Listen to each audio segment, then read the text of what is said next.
Mi padrastro se burlaba de mí por ser adoptado y decía que no era nada sin él, pero cuando visité a mis abuelos, descubrió que él tampoco era hijo biológico de sus padres. Ahora que descubrí su secreto no sé si entenderlo o juzgarlo. Desde que tengo memoria, siempre supe que no era hijo biológico de Bill.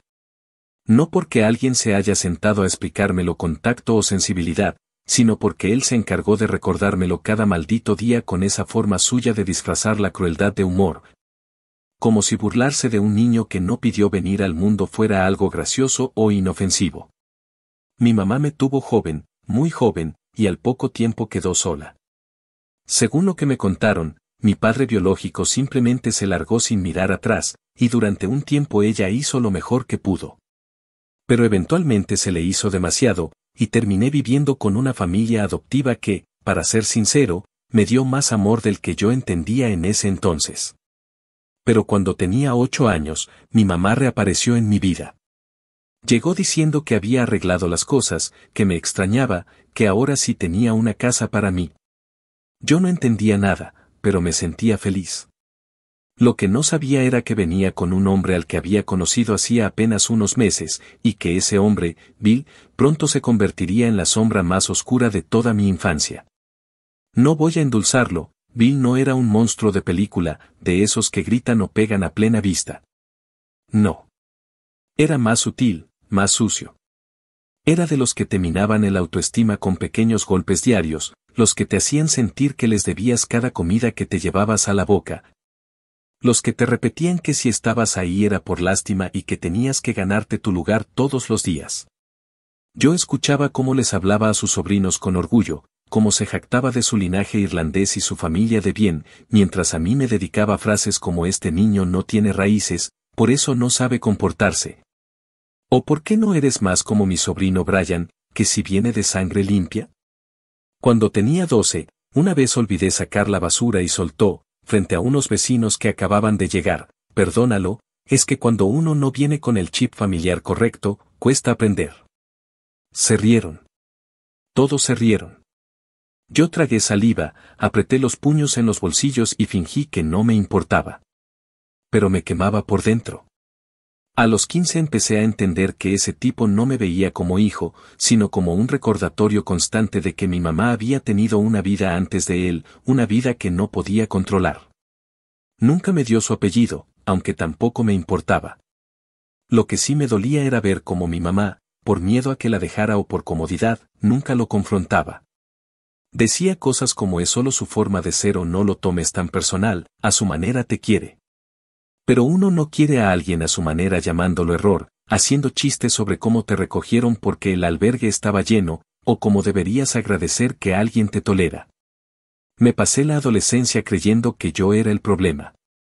Que algo en mí debía estar jodido, porque por más que lo intentara, nunca era suficiente. Lo curioso es que Bill nunca se cansaba de hablar de sí mismo. Si lo conocías 5 minutos, ya sabías que venía de una familia irlandesa de principios, que su papá había sido exmilitar, que su mamá era de esas señoras de iglesia con reputación intachable. Se llenaba la boca hablando de su sangre y del orgullo familiar, y lo usaba como argumento para humillarme cada vez que podía. Decía que yo nunca iba a entender lo que era la lealtad familiar porque, según él, cuando no sabes de dónde vienes, no sabes a dónde vas. Me lo soltaba cada vez que tenía oportunidad, sobre todo en cenas familiares o reuniones donde había alguien nuevo que él quisiera impresionar. Como si usarme de chivo expiatorio lo hiciera verse más fuerte, más legítimo. Con los años aprendí a ponerme una máscara. A fingir que me resbalaban sus comentarios, a sonreír de medio lado cuando me llamaba el hijo prestado, a actuar como si me diera igual que nunca me hablara con afecto o que siempre buscara compararme con los demás. Pero lo cierto es que cada palabra suya se me quedaba pegada en la piel, como lija. Y no importa cuánto intentes desprenderte de eso, siempre deja marca. Mi única válvula de escape eran mis visitas ocasionales a casa de mis padres adoptivos, los únicos que me trataban como persona y no como un accidente. Pero incluso esas visitas las empezó a ver con recelo. Decía que me estaban malcriando y que por eso yo no entendía el valor del sacrificio. Sacrificio mis huevos. Si alguien se había partido el lomo por intentar encajar, era yo. Lo peor de todo era que, a pesar de todo ese odio pasivo-agresivo, de toda esa burla disfrazada de sarcasmo, Bill siempre se mostró ante los demás como el padrastro ejemplar. Llevaba mi boletín de calificaciones a las reuniones familiares solo para fingir orgullo, se tomaba fotos conmigo en eventos escolares que luego usaba como fondo de pantalla en su celular. Y en redes sociales escribía cosas como mi muchacho está creciendo. Me usaba como accesorio. No porque me quisiera, sino porque le servía para alimentar esa imagen de hombre de familia que tanto adoraba proyectar. Mientras tanto, yo tragaba toda esa mierda sin poder decir nada, porque cada vez que intentaba quejarme, mi mamá me pedía que no creara conflicto. Que no fuera malagradecido. La última vez que aguanté sin explotar fue en el Día de Acción de Gracias del año pasado. Estábamos todos sentados a la mesa, rodeados de primos, tíos y conocidos que apenas veo una vez al año. Había vino, pavó, risas forzadas. Y de pronto, Bill, ya con unas copas encima, decidió que era el momento perfecto para su show favorito. Se puso de pie, levantó su copa y dijo, con una sonrisa burlona, que ese año estaba agradecido por tener una familia de verdad, y luego me miró de reojo antes de soltar, incluso por este chico, que aunque no lleva mi sangre, ha aprendido a no molestar tanto. Nadie dijo nada. Algunos rieron, otros bajaron la mirada. Yo sentí que me hervía la sangre. Lo miré directo a los ojos, y juro que por un segundo sentí que iba a levantarme y partirle la cara con la botella de vino. Pero no lo hice. Solo sonreí.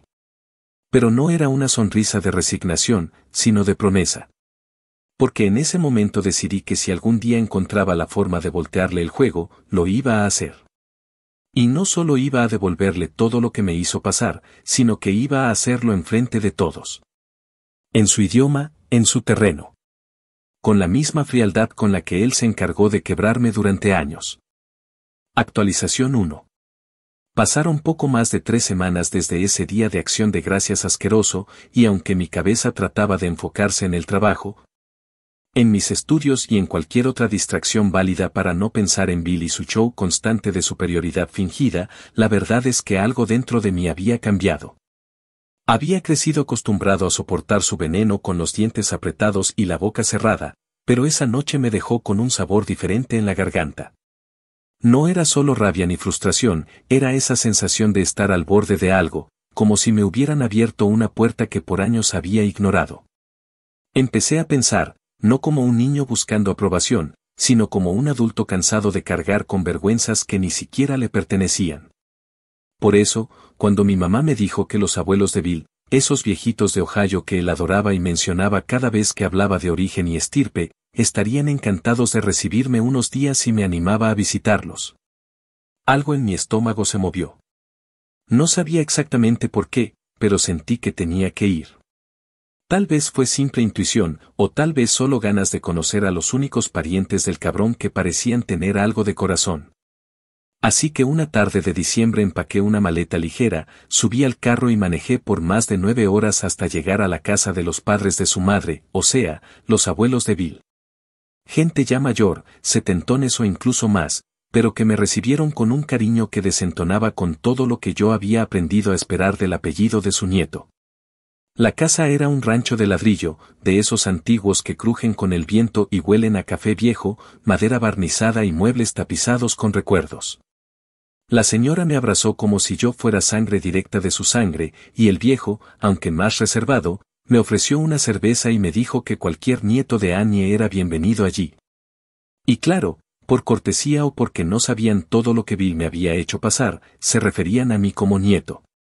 Lo hacían con naturalidad, como si nunca hubiera existido esa barrera que su nieto insistía en recordarme a diario. Durante los primeros días me dediqué a ser el nieto ejemplar, ayudaba a limpiar la entrada del garaje, sacaba la basura sin que me lo pidieran. Escuchaba con atención las historias del abuelo sobre cuando estuvo en la marina y acompañaba a la abuela al mercado aunque el trayecto le tomara 20 minutos más de lo normal porque le encantaba saludar a medio pueblo. La pasábamos bien, sinceramente. Pero había algo que no dejaba de darme vueltas, la casa estaba llena de fotos familiares, retratos enmarcados de Bill en su graduación, en bodas, en asados, pero no había ni una sola imagen suya de cuando era bebé. Ni siquiera una donde saliera con los abuelos cuando era niño. El álbum más antiguo que encontré con fotos suyas comenzaba con él usando un uniforme escolar alrededor de los 9 o 10 años. Le pregunté casualmente a la abuela si había fotos más viejas, y me dijo, sin mirarme a los ojos, que se perdieron en una mudanza. Pero lo dijo con un tono que no cuadraba, con esa clase de respuesta que no tiene peso real detrás, como si supiera que yo estaba tanteando algo más profundo. La noche que lo descubrí no fue espectacular ni cinematográfica. Fue callada, casi mundana, pero tan reveladora que me dejó despierto hasta el amanecer.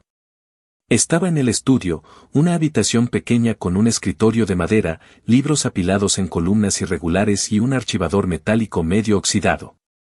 El abuelo me había pedido que buscara unos papeles del seguro que, según él, estaban en una carpeta azul. Mientras rebuscaba, abrí uno de los cajones y encontré una caja de cartón vieja, aplastada en las esquinas, con cinta amarillenta que apenas la mantenía cerrada. No tenía nombre ni etiqueta. Por puro impulso, la abrí. Dentro había un sobremanila con papeles doblados, informes médicos. Algunas cartas escritas con bolígrafo en tinta azul desvanecida y una carpeta pequeña con el logo de lo que claramente era una antigua agencia de adopción del estado de Illinois. No tuve que leer demasiado. Con apenas unas páginas bastó para que mi mundo se pusiera de cabeza. William Thomas Nolan, nacido en 1985. Entregado en adopción a la edad de 2 años luego de que su madre biológica firmara los papeles de cesión legal. Luego una carta escrita de puño y letra por la señora Annie, la misma que ahora me horneaba pan casero y me tejía bufandas, donde decía, querido William, si algún día lees esto, espero que sepas que te recibimos con amor, que elegimos criarte como nuestro hijo, y que, aunque tu origen fue difícil, tu vida con nosotros es un regalo que nunca dimos por sentado. Me quedé con el papel en la mano y la garganta apretada como si me hubieran puesto un ladrillo en el pecho. El tipo que me llamó parásito, el mismo que juraba que yo nunca podría ser parte de su linaje porque no llevaba su sangre, había sido adoptado también. No solo era un hipócrita, era un cabrón que proyectó en mí el mismo complejo que lo carcomía por dentro. Y lo peor de todo, lo sabía. Lo sabía, y aún así decidió usarme como su muñeco de odio, como el blanco perfecto para escupir todo lo que odiaba de sí mismo. Esa noche no dormí. Me senté en la cama del cuarto de huéspedes con la caja abierta frente a mí, leyendo una y otra vez esa carta, revisando los documentos y sintiendo una mezcla tan jodida de rabia, tristeza y, sí, hasta satisfacción. Porque ahora tenía algo. No sabía exactamente qué iba a hacer con eso todavía, pero tenía algo que él no podía negar, algo que me daba control por primera vez en mi vida. El veneno que me había hecho tragar durante años, ahora lo tenía embotellado, listo para devolvérselo. Solo faltaba el momento correcto para destaparlo. Y por primera vez, el fuego no me consumía por dentro. Lo estaba usando para forjar algo. Actualización 2. Habían pasado un par de meses desde ese viaje a Ohio, y aunque por fuera todo parecía haber vuelto a la normalidad, por dentro yo me sentía como un cabrón completamente diferente. El descubrimiento no solo me había dado un tipo de poder silencioso que jamás había tenido frente a Bill, sino que me había obligado a reconstruir desde cero todo lo que creía saber de él. No es que lo justificara, ni de lejos, pero ahora entendía de dónde venía tanto veneno. Él no me odiaba por ser adoptado. Se odiaba a sí mismo por serlo, por haber crecido creyendo que debía ocultarlo, y me usó como espejo para lanzar toda la basura emocional que no podía admitir en voz alta. Pero esa comprensión no le restaba culpa. No después de todos los años en los que me hizo sentir como una maldita carga, como alguien a quien había que tolerar por obligación, como un jodido intruso en su perfecta burbuja familiar. Ahora que sabía su secreto, entendía que toda su obsesión con la sangre y la raza no era más que una fachada frágil que se sostenía a punta de mentira. Y que la única razón por la que había sobrevivido tanto tiempo era porque nadie había tenido las pruebas suficientes para enfrentarlo con los pantalones bien puestos. Hasta ahora. Guardé todo con cuidado. Escaneé los papeles importantes, plastifiqué la carta de la abuela y metí los originales en una carpeta que escondí en el fondo falso de un cajón con llave en mi habitación. También imprimí varias copias, por si las cosas se ponían feas y alguien intentaba negarlo todo. Me aseguré de tener respaldos digitales en 2 correos diferentes y una copia subida a la nube con contraseña cifrada. Llámenme paranoico, pero después de años viendo cómo ese cabrón manipulaba la verdad a su antojo, no iba a arriesgarme a perder lo único que podía ponerlo de rodillas. Mientras tanto, seguí actuando como siempre, educado, tranquilo, soportando sus indirectas en la mesa, sus comentarios sobre la suerte de tener un techo gracias a él. Y sus discursos de mierda sobre cómo uno tiene que respetar las jerarquías familiares. Pero esta vez no apretaba los puños ni mordía la lengua.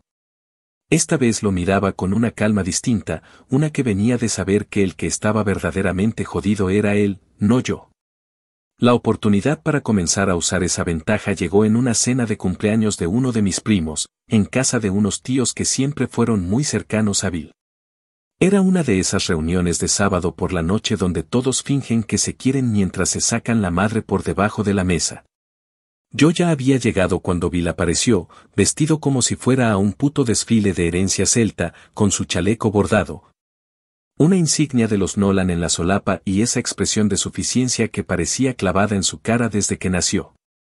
Se sentó al final de la mesa y empezó a contar historias de su infancia, de cómo su papá le enseñó el valor del trabajo, de cómo la familia Nolan era ejemplo de tradición, y de cómo había que mantener la sangre limpia y fuerte. Yo lo escuchaba mientras tomaba pequeños sorbos de cerveza, intentando no escupirla en la cara de la tía que tenía al lado. Llegado un punto, alguien hizo una broma sobre cómo yo ya era un Nolan honorario, y Bill, sin perder la sonrisa, soltó: "Este chico no puede ser Nolan ni en sueños, pero ha aprendido a no joder tanto". La frase cayó como una piedra en la sala, y aunque la gente se rió nerviosamente, más de uno bajó la mirada. Yo solo lo miré y respondí, sin levantar la voz ni perder la compostura: "Hay cosas de nuestros orígenes que ni nosotros mismos entendemos, ¿cierto, Bill?". Y me quedé viéndolo fijamente. Fue un instante. Un parpadeo. Pero lo vi. El cabrón parpadeó rápido, tragó saliva y por un segundo se quedó sin palabras. No era miedo, era desconcierto. No sabía qué tanto sabía yo, y ese espacio de duda era justo lo que quería plantar. No lo expuse ahí. No lo ridiculicé. Solo lo hice pensar. Lo dejé con esa semilla en la cabeza, esa incertidumbre que lo haría revisarse cada frase, cada palabra que soltara en público. Y funcionó. Desde ese día, sus bromas perdieron fuerza.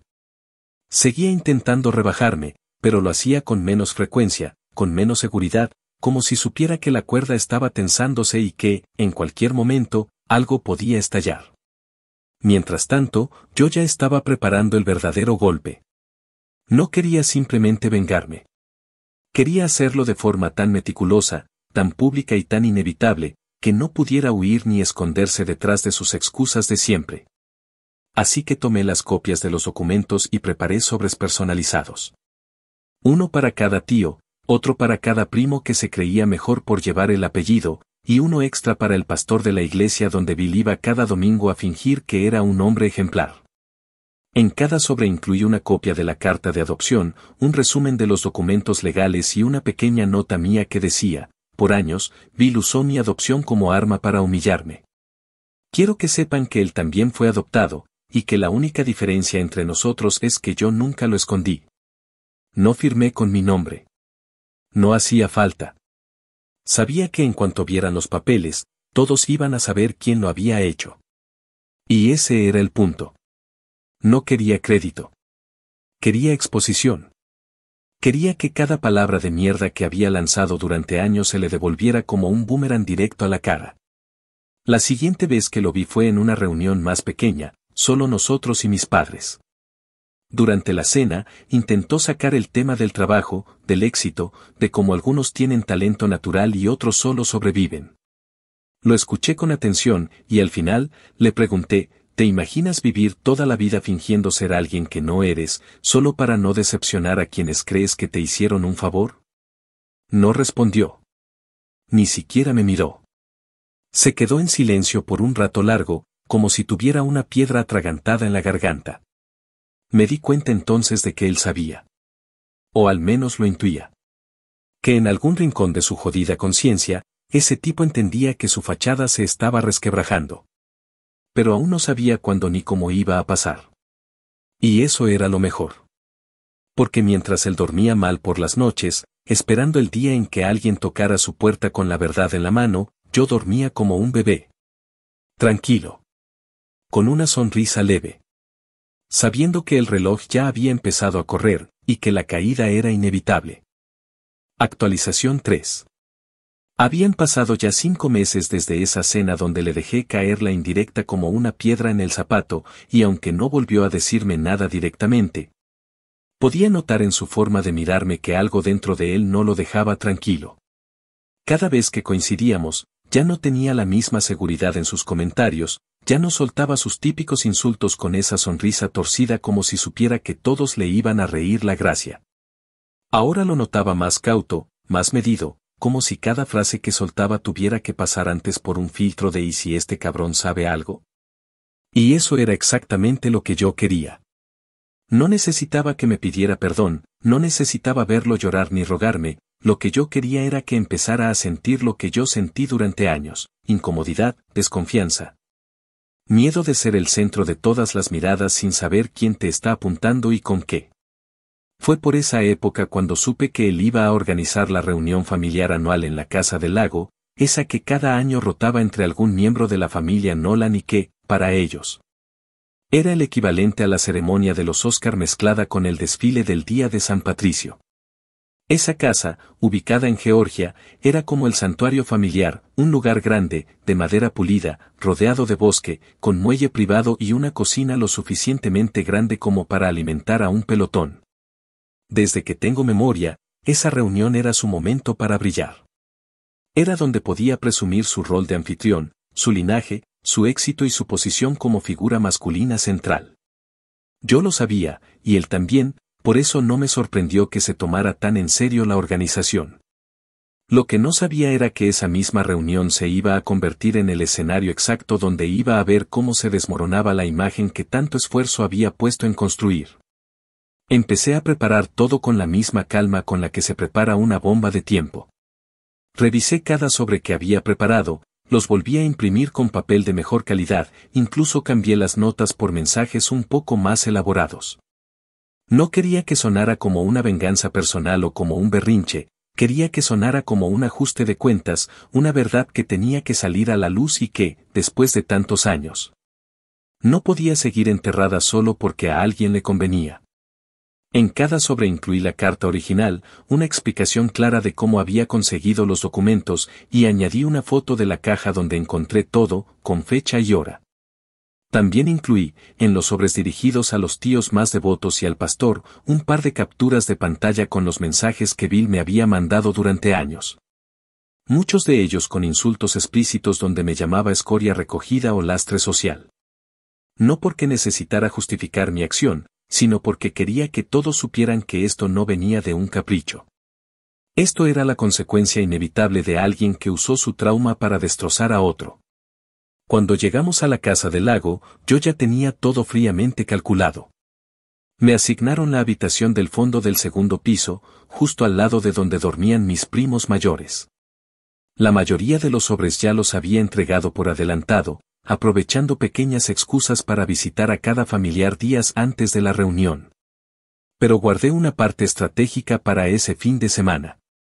Llevé conmigo unos 7 sobres adicionales, con nombres escritos a mano, y en cuanto todos estaban acomodados en sus respectivas habitaciones, me encargué de dejar uno en cada puerta, como si fuera propaganda del hotel. Lo hice en la madrugada, con cuidado, caminando por los pasillos con los calcetines puestos para no hacer ruido. A la mañana siguiente, el ambiente ya no era el mismo.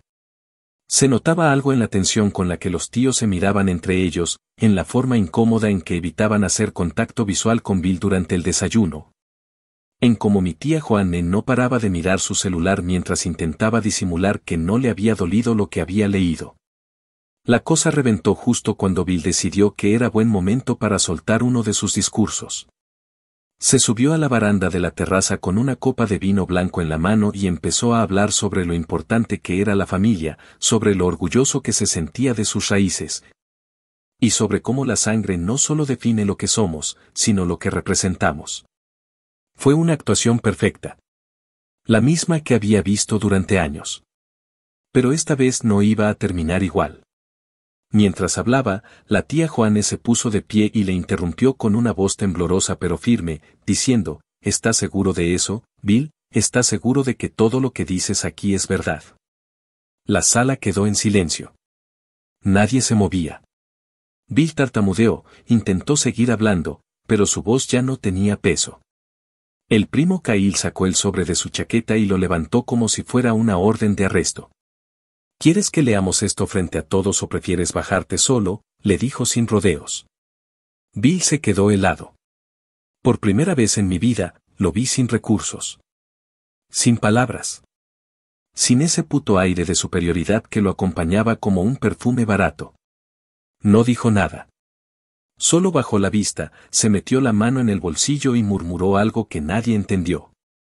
Su papá, el abuelo, lo miró desde la mesa central y soltó la frase que rompió todo lo que quedaba en pie: si te queda algo de decencia, siéntate y admite quién eres. La abuela, sentada al lado, tenía los ojos llenos de lágrimas, pero no dijo nada. El silencio que siguió fue más violento que cualquier grito. Bill trató de excusarse diciendo que yo había hecho eso para destruirlo, que todo era un complot, que estaba fuera de contexto. Y ahí fue cuando levanté la mano. No para pedir permiso, sino para que todos me escucharan sin necesidad de gritar. Me quedé de pie, lo miré a los ojos y dije, durante años me llamaste parásito, error, escoria. Nunca perdiste oportunidad de recordarme que era adoptado, como si eso me hiciera menos. Solo devolví la cortesía. Tú me recordaste todos los días que era diferente.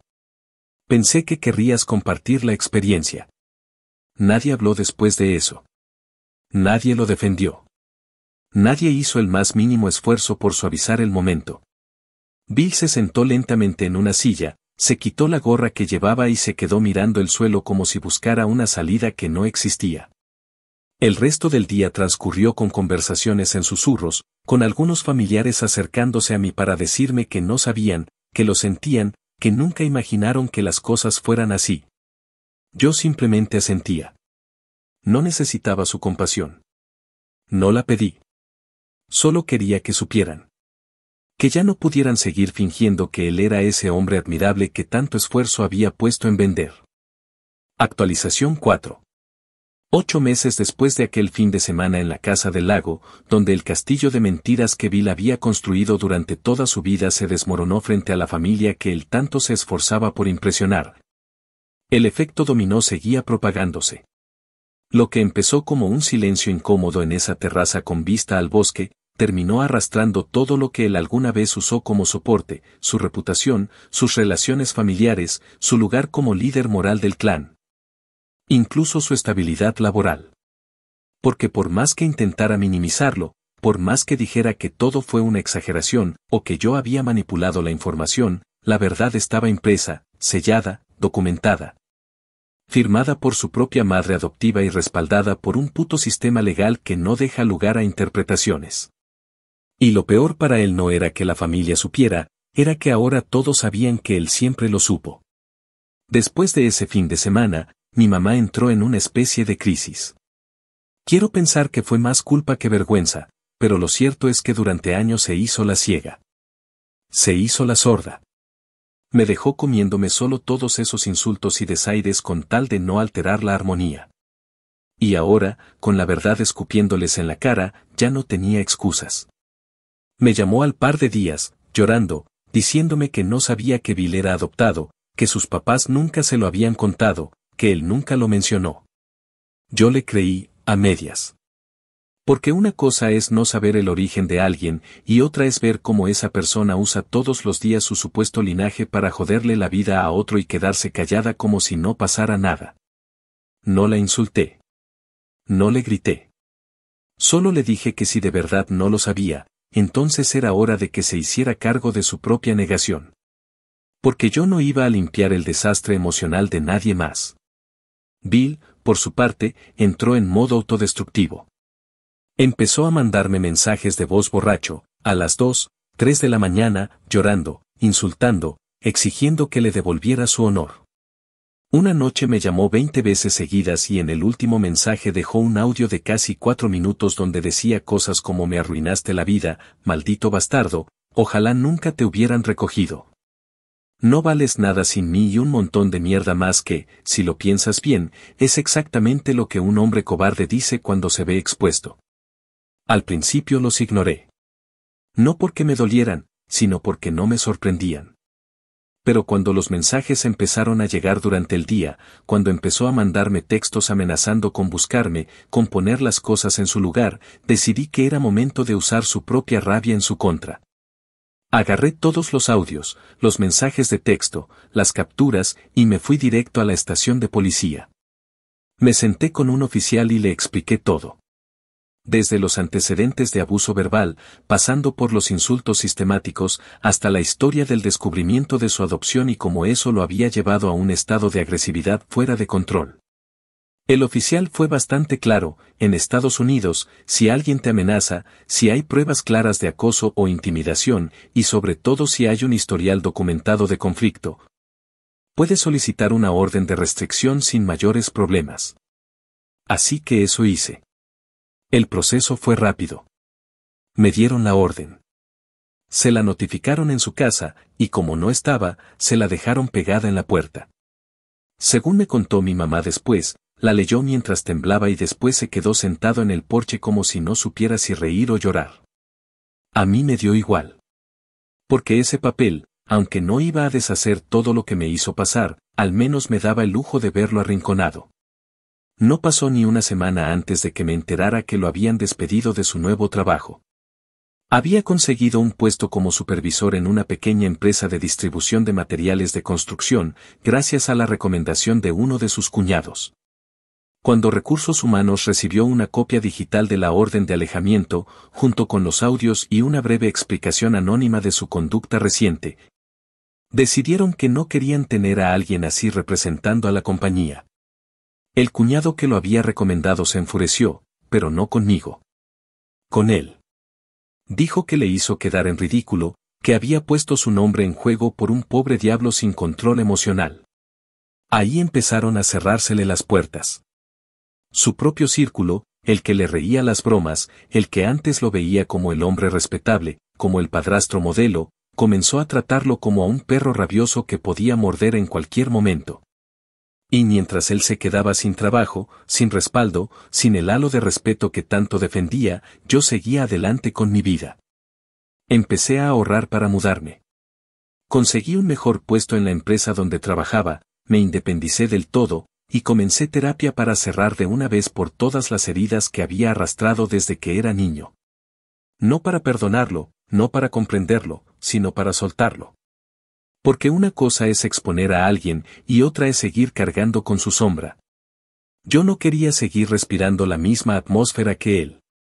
Quería largarme, dejar que su miseria se fermentara sola, sin que yo fuera el blanco, sin que yo estuviera ahí para recordarle lo que arruinó.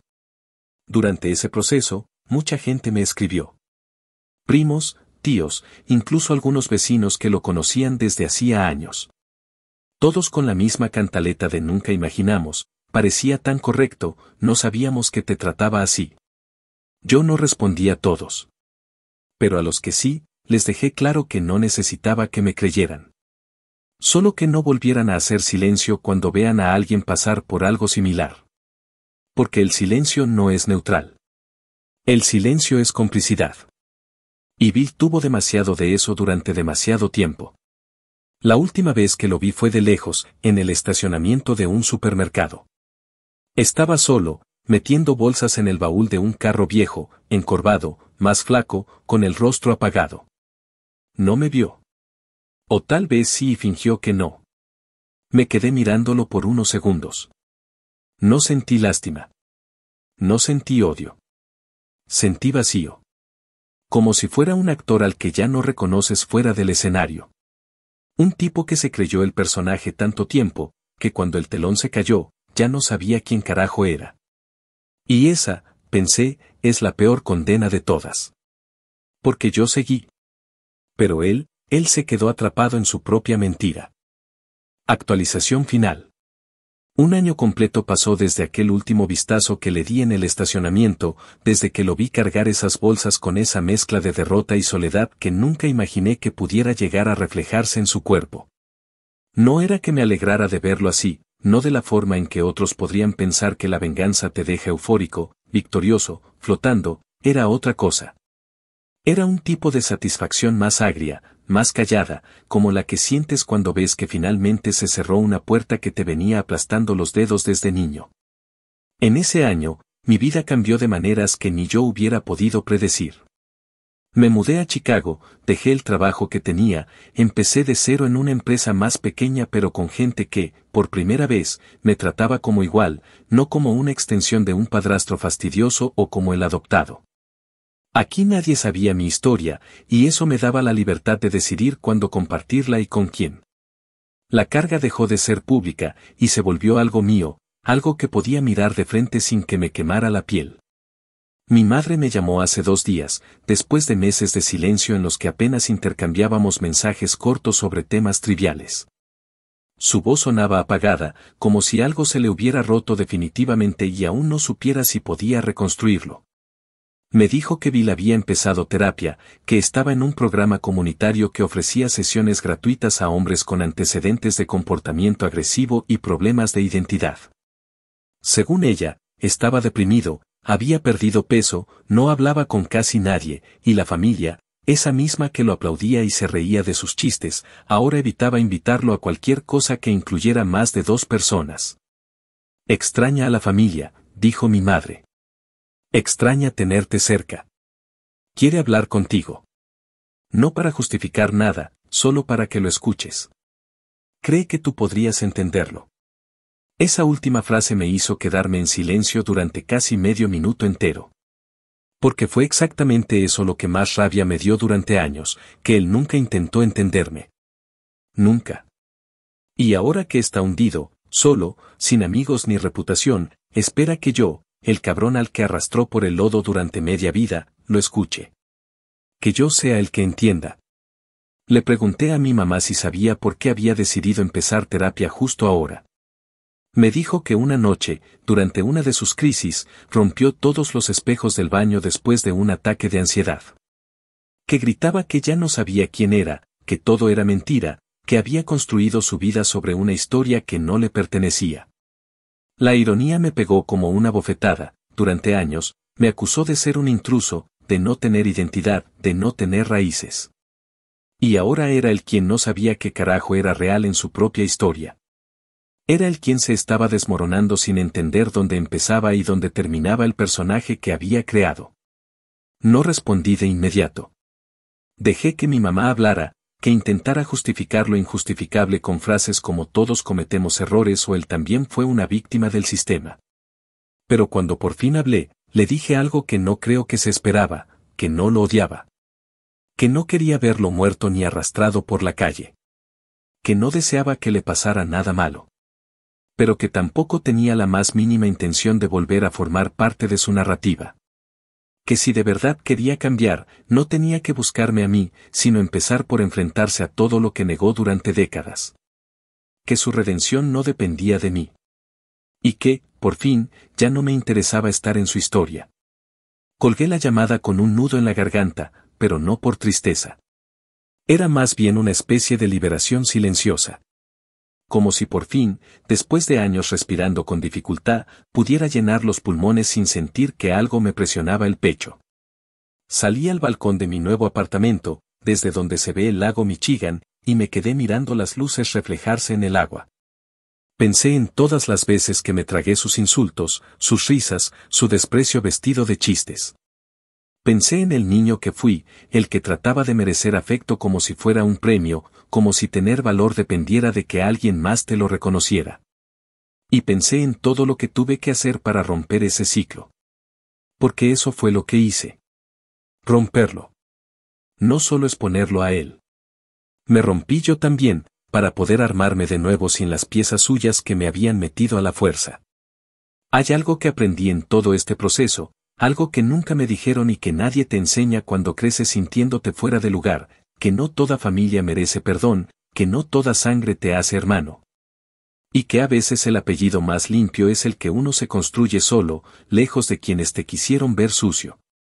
Bill podrá pasar el resto de su vida intentando recomponerse, reconstruirse, entenderse. Y está bien. Tiene derecho.